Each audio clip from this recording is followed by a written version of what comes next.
Hi. So my name is Sri Bose. I was the grand prize winner of the first Google Global Science Fair.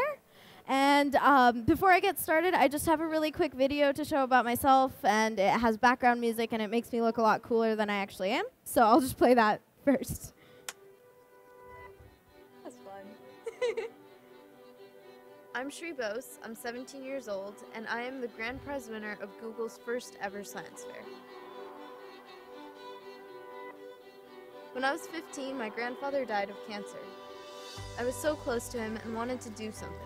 I wanted to fight this disease and help others survive. I wanted to be involved in cancer research and see what was out there. So I started writing to all the local labs and professors, trying to find a way to get involved. I guess no one wanted a high school student. I received dozens of rejections, but it didn't stop me. I kept writing to universities until I found a mentor to take me on, Dr. Alokananda Basu. And that's how I became involved in cancer research at 15 years old. My project grew out of my work in the field. Chemotherapy patients can develop resistance to certain drugs, and I worked on finding a way to battle that resistance and make treatment more effective again. The feeling of accomplishment when you actually have gone through the entire process of finding your own problem and getting a hypothesis and doing your tests and getting your results is just the most amazing feeling. I've been participating in science fairs since I was a little kid, but nothing compares to winning the Google Science Fair. I got to meet with President Obama, I spoke at TEDx Women, and I had the honor of being named one of Glamour magazine's Amazing Young Women of the Year. Doing a science fair isn't about coming up with a project. It starts with thinking of an entire field that you're interested in and that you're passionate about and something that you can really enjoy doing. Find a field that you really love and then stick with it and just believe that whatever work you're doing will pay off, because it will. All right. Well, that was filmed when I was 17, and I am now 19. Hey. And I just finished my first year at Harvard. It was an awesome year, and I'm glad to have had that opportunity. But I'm so happy to be here at ISTE today and to get to talk to some really amazing educators and some really amazing people. So just to start off, a quick show of hands. How many of you guys are teachers? How many of you guys are principals, administrative? Are awesome. Okay. Well, welcome. And another quick question. How many of you guys, when you were younger, learned your multiplication tables by memorizing them and writing them down and doing like Mad Minute, all that? Okay, I see you. Well, here's the thing. I learned my multiplication tables, oh so long ago, from this little guy. I learned it from an intergalactic space monster dropping trash in the middle of space. It was the weirdest way I could possibly learn multiplication, in all honesty. But that just goes to show you that we're really living in a different world today than we've ever lived in before. And as a result, it's a scary time to be a teacher, but it's also one of the most exciting. Because the tools and the way students are going to think tomorrow, the way they're going to dream and imagine things, that's really shaped by the tools that you pick, that you develop today. So that's an awesome thing to be a part of. And that's really what ISTE is all about, bringing the tech of tomorrow into how we teach today. But today, you've probably heard all about this for the past few days, but one of the things that I want to talk about is sort of shifting that focus. And I want to talk about the aspect of bringing excitement and amazement and wonder into not only the tools and the curriculum that you use to teach, but also how you teach. Because I know personally, from my own experience, that's what can make the biggest difference. And I know what sort of things that amazement can do. And I know that any student who feels that will really, really want to go beyond and do incredible things. So just to start off, I got excited in science when I was pretty young, actually. And I was lucky because I had an older brother. He was 2 years older than me. And I was literally the only kid he could boss around, right? Because he's 2 years older sibling. He gets that right. So he did this thing where he would go to school, and he was one of those kids who was always learning, always questioning. He was one of the most amazing students and people I know, even to this day.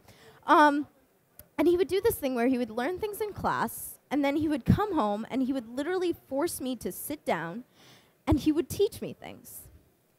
And I still remember this. Since I was the only person he could actually boss around, I was in all senses of the phrase his captive audience. And he would just have this twinkle in his eye. And it was just, that's when I knew I was about to learn something amazing. And I remember there was this one time where he brought me in, sat me down, and he started teaching me about atoms. And every 5 seconds, he would say something like, I think this is amazing, or I think this is the coolest thing in the world. I mean, just look at the way this can explain the world. And I just thought, I want to like this too. I mean, I think this is pretty cool. And honestly, he could probably be talking about like the migratory patterns of sea lions, and I would have thought it was cool just from the way he was so excited about it. And that's what I think a large part of education actually misses out on today. And it's about like inspiring that sort of excitement in students and really making them look at things and go, this is really cool. This is amazing. Like, I want to do something with this. It's kind of easy to see why that would be the case when you've grown up learning multiplication from intergalactic space monsters, and then you get to class and you read things like, the inner membrane contains the respiratory chain, a series of redox enzymes which reduce oxygen to water with the electrons donated by dehydrogenations and intermediary metabolism. What? What does that mean? And I remember reading this at some point and thinking that exact thing. And you know, this is talking about the inner mitochondrial membrane, which is like the energy powerhouse of the cell. It powers the entire cell, which is really, really cool. But you read something like that, and any student that was interested in that to start off with gets pretty bored by about redox enzymes. That's where I got bored.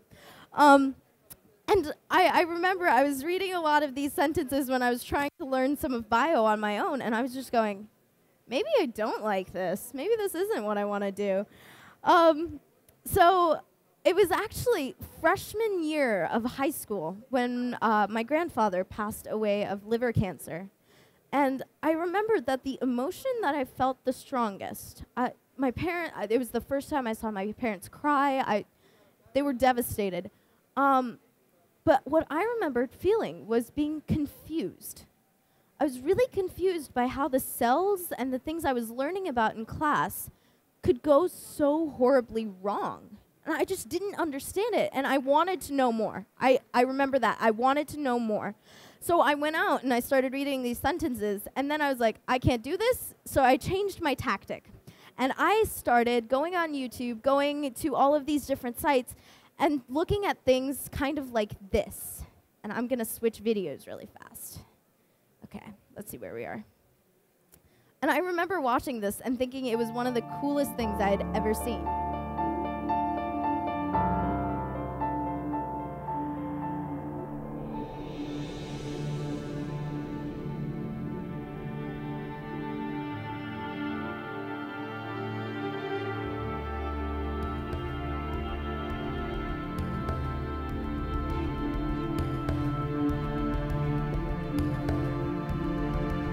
And this is really showing that inner membrane of that mitochondria that you just read that sentence about. Except you don't really get a sense of what is going on unless you use technology in these completely different ways. And I can promise you, any kid who sees this would be so much more excited about this than that other sentence that we just read before. So I started doing a lot of research on my own when I was 15. I remember I wanted to do something. I started learning about this sort of thing. And the longer I stare at it, the more excited I get. So I might actually have to pause it and go back.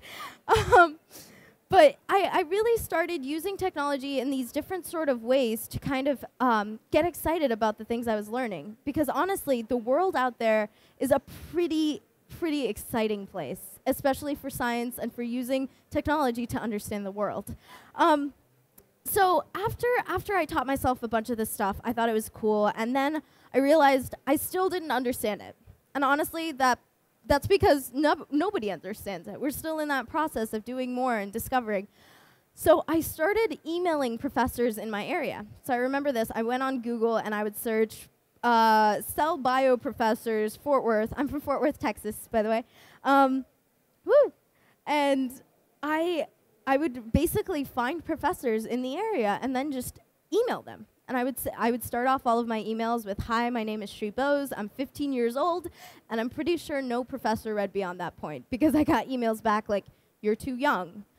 You haven't taken these courses." And it was just a really tough way to deal with failure, but at the same time, once I found the professor who was willing to take me, Dr. Alokananda Basu, at the University of North Texas Health Science Center, it just made all of that worth it. Because I went in, I started learning about different cell biotechniques. I worked with an energy protein, so that entire thing that I learned about mitochondria before, it really came into play when I was in a lab and learning about these things. And that's really how I got started. I worked with drug resistance and ovarian cancer. I did this really, really exciting project. And then I got to use the platform that had just been created for the Google Global Science Fair to present that. And the Google Global Science Fair was pretty exciting because here's the thing. I'd presented at all of these science fairs before, and they're all these like sort of cut and paste. You know when you imagine a science fair and you have like the poster board and some really bored looking kid in front of it who's just like, "I hate my life, why am I here?" You know, you all know what I'm talking about. And that's what I was used to. That's what I had grown up knowing. Like, that was science fair in my mind. And the Google Science Fair was completely different. It was completely online. I had to make a website, which, first of all, I didn't know how to do, but then I learned. And then we got to send off this link. We could put videos into it. We could put the things that we were excited about onto this platform, send it off to people across the world. And that was really a science fair. That was a global science fair where a kid in Africa working on hydroponic farming could compete as well as a cancer researcher in Texas. And that's an exciting thing not only for science fairs, but also for connecting kids all over the world. So it was an awesome, awesome opportunity to get to do this research, then get to present it on this platform, and I just got a lot of incredible opportunities along the way. But really, it was a combination of learning from people who were really excited, from my brother, from my teachers, and then getting to connect myself with a mentor who is just as excited as me, and then getting to present that sort of work on this completely new interactive platform. So that's what I want technology to do for more students, to move kind of past this world where that two-dimensional writing, that's the sentences that we read before, that's what students strive for. That's what we think science is. That's what we think like higher levels in all of these different fields are, that we should strive to write these sorts of sentences. But it's not. What we should really strive for is to make students read that sort of thing and think and dream in the way that we see those videos and those animations, and really open up this entire world of possibility, because that's what's going to make the difference in the future. And I know that education and conveying education has been in that writing form for so long, but we need to teach students to dream and imagine, because that can make a difference. So I think it's also incredibly important to infuse technology in the way we also convey those dreams as well, and how we show them to the world.